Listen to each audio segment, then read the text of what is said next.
प्रिय देशवासियों, नमस्कार।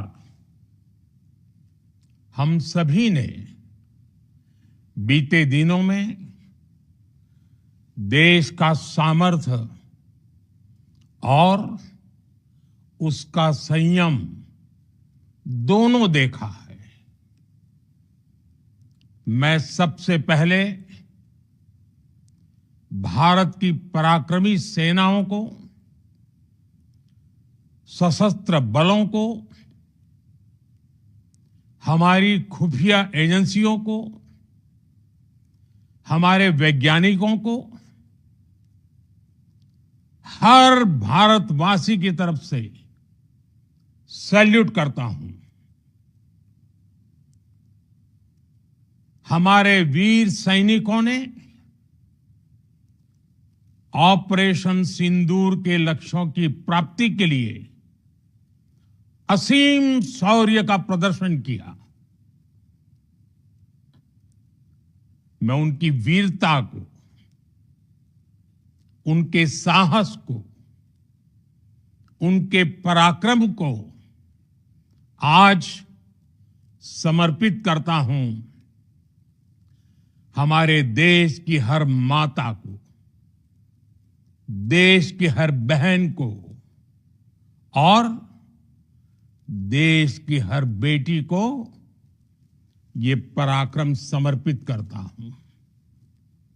साथियों, 22 अप्रैल को पहलगाम में आतंकवादियों ने जो बर्बरता दिखाई थी, उसने देश और दुनिया को झकझोर दिया था। छुट्टियां मना रहे निर्दोष मासूम नागरिकों को धर्म पूछकर उनके परिवार के सामने, उनके बच्चों के सामने बेरहमी से मार डालना, यह आतंक का बहुत विभत्स चेहरा था, क्रूरता थी। ये देश के सद्भाव को तोड़ने की घिनौनी कोशिश भी थी। मेरे लिए व्यक्तिगत रूप से ये पीड़ा बहुत बड़ी थी। इस आतंकी हमले के बाद सारा राष्ट्र, हर नागरिक, हर समाज, हर वर्ग, हर राजनीतिक दल एक स्वर में आतंक के खिलाफ कड़ी कार्रवाई के लिए उठ खड़ा हुआ। हमने आतंकवादियों को मिट्टी में मिलाने के लिए भारत की सेनाओं को पूरी छूट दे दी और आज हर आतंकी, आतंक का हर संगठन जान चुका है कि हमारी बहनों बेटियों के माथे से सिंदूर हटाने का अंजाम क्या होता है। साथियों, ऑपरेशन सिंदूर ये सिर्फ नाम नहीं है, ये देश के कोटि कोटि लोगों की भावनाओं का प्रतिबिंब है। ऑपरेशन सिंदूर न्याय की अखंड प्रतिज्ञा है।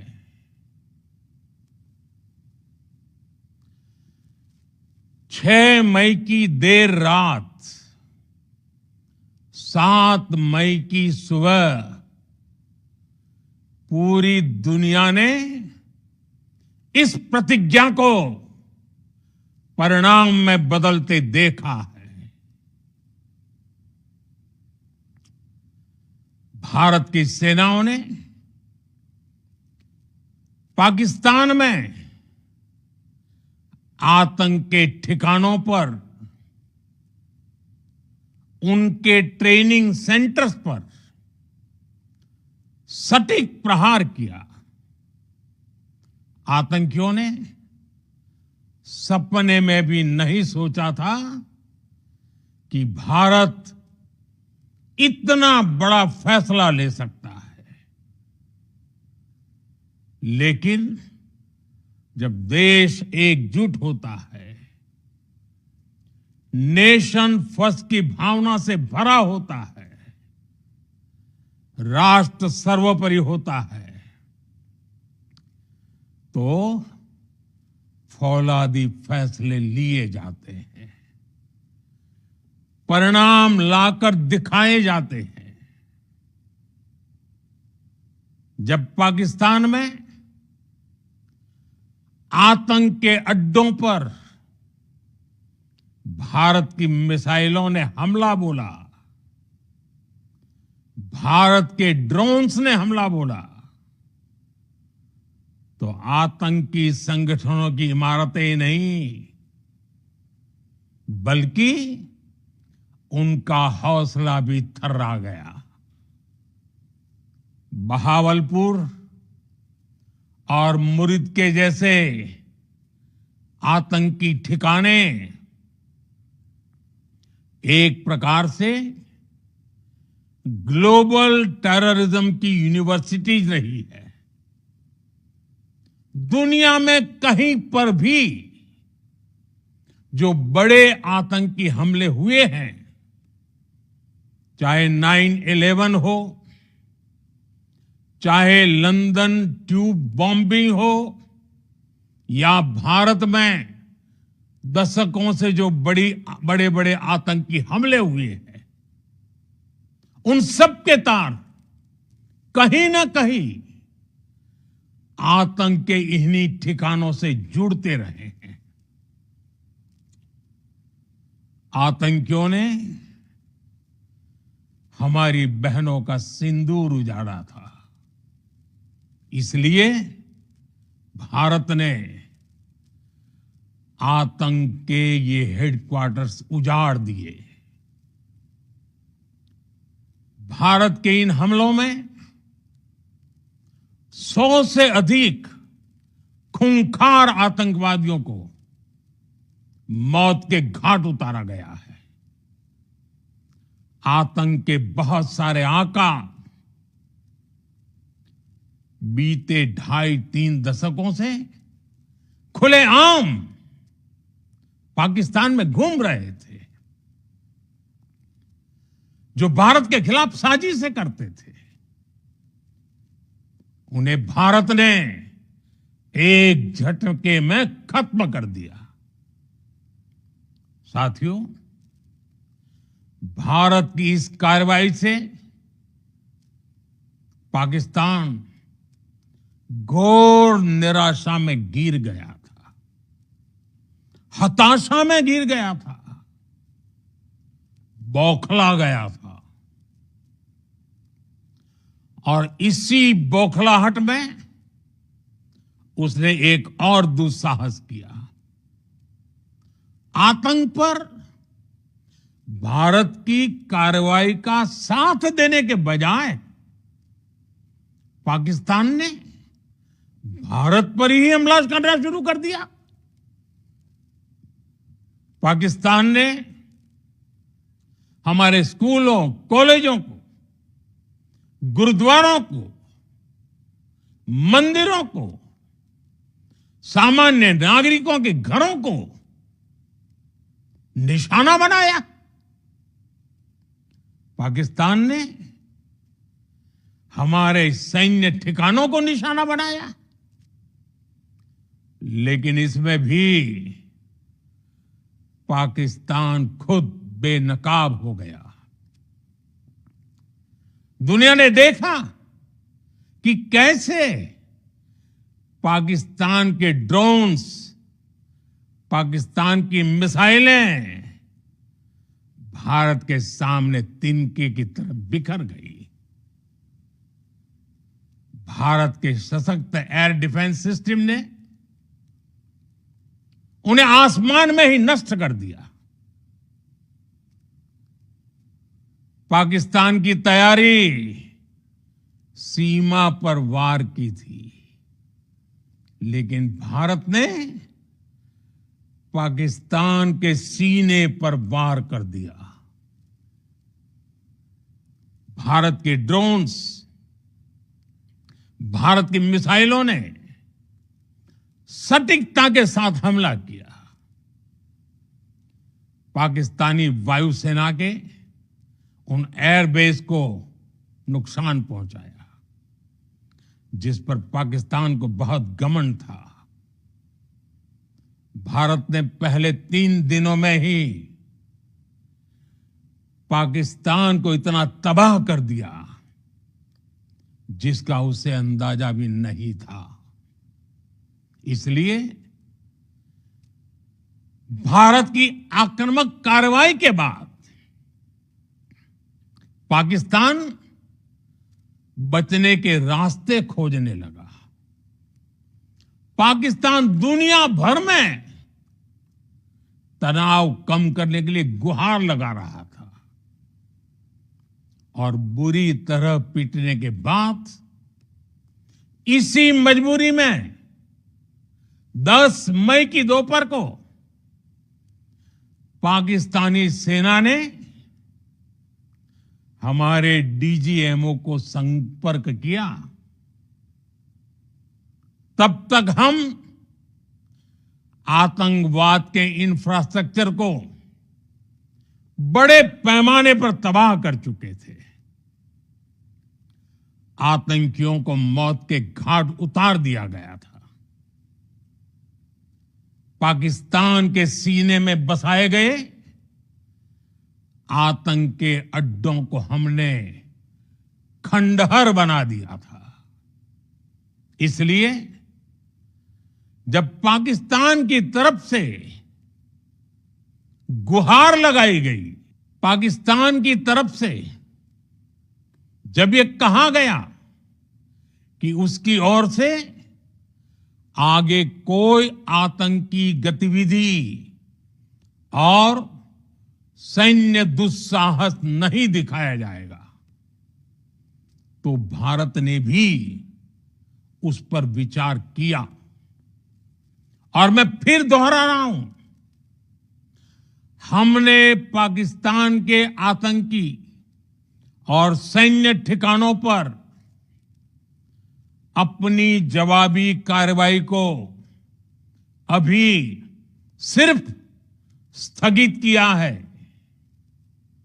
आने वाले दिनों में हम पाकिस्तान के हर कदम को इस कसौटी पर मापेंगे कि वो क्या रवैया अपनाता है। साथियों, भारत की तीनों सेनाएं, हमारी एयरफोर्स, हमारी आर्मी और हमारी नेवी, हमारी border security force BSF, Bharat के अर्धसैनिक बल लगातार अलर्ट पर है। सर्जिकल स्ट्राइक और एयर स्ट्राइक के बाद अब ऑपरेशन सिंदूर आतंक के खिलाफ भारत की नीति है। ऑपरेशन सिंदूर ने आतंक के खिलाफ लड़ाई में एक नई लकीर खींच दी है।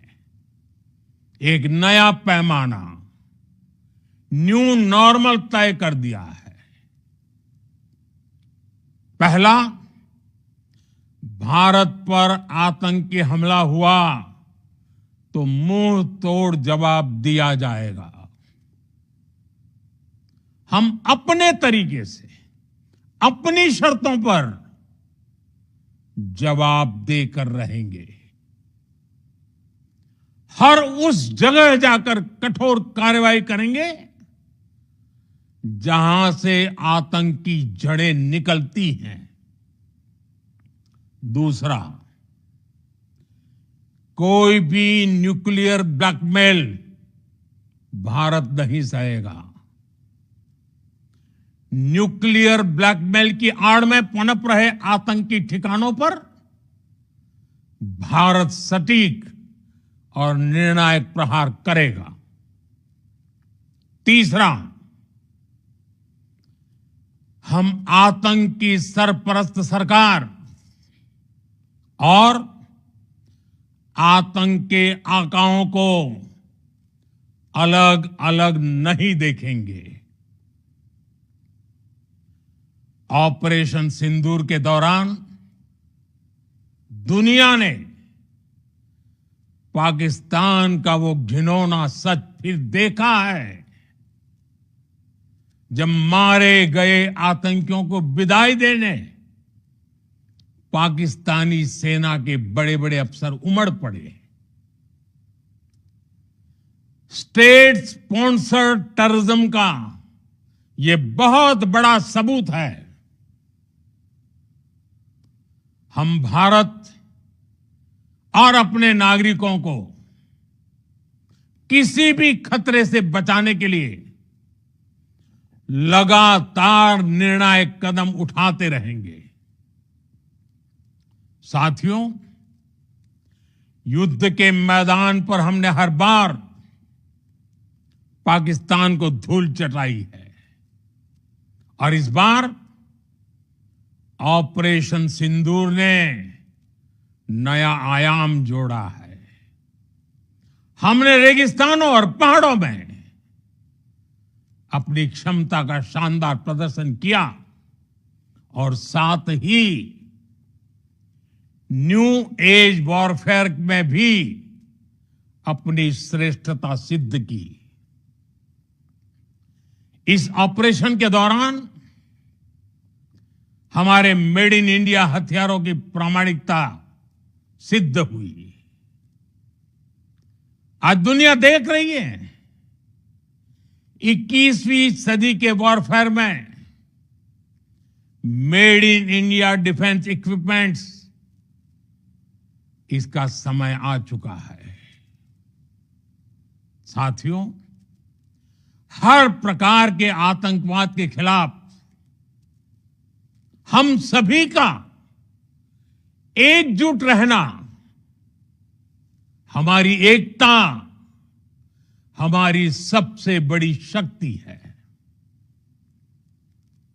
निश्चित तौर पर ये युग युद्ध का नहीं है, लेकिन ये युग आतंकवाद का भी नहीं है। टेररिज्म के खिलाफ जीरो टॉलरेंस, ये एक बेहतर दुनिया की गारंटी है। साथियों, पाकिस्तानी फौज, पाकिस्तान की सरकार जिस तरह आतंकवाद को खाद पानी दे रहे हैं, वो एक दिन पाकिस्तान को ही समाप्त कर देगा। पाकिस्तान को अगर बचना है तो उसे अपने टेरर इंफ्रास्ट्रक्चर का सफाया करना ही होगा। इसके अलावा शांति का कोई रास्ता नहीं है। भारत का मत एकदम स्पष्ट है। टेरर और टॉप एक साथ नहीं हो सकते। टेरर और ट्रेड एक साथ नहीं चल सकते और पानी और खून भी एक साथ नहीं बह सकता। मैं आज विश्व समुदाय को भी कहूंगा, हमारी घोषित नीति रही है अगर पाकिस्तान से बात होगी तो टेररिज्म पर ही होगी। अगर पाकिस्तान से बात होगी तो पाक ऑक्युपाइड कश्मीर पीओके उस पर ही होगी। प्रिय देशवासियों, आज बुद्ध पूर्णिमा है। भगवान बुद्ध ने हमें शांति का रास्ता दिखाया है। शांति का मार्ग भी शक्ति से होकर जाता है। मानवता शांति और समृद्धि की तरफ बढ़े, हर भारतीय शांति से जी सके, विकसित भारत के सपने को पूरा कर सके, इसके लिए भारत का शक्तिशाली होना बहुत जरूरी है। और आवश्यकता पड़ने पर इस शक्ति का इस्तेमाल भी जरूरी है। और पिछले कुछ दिनों में भारत ने यही किया है। मैं एक बार फिर भारत की सेना और सशस्त्र बलों को सैल्यूट करता हूं। हम भारतवासी के हौसले, हर भारतवासी का एकजुटता का शपथ, संकल्प, मैं उसे नमन करता हूं। बहुत बहुत धन्यवाद। भारत माता की जय। भारत माता की जय। भारत माता की जय।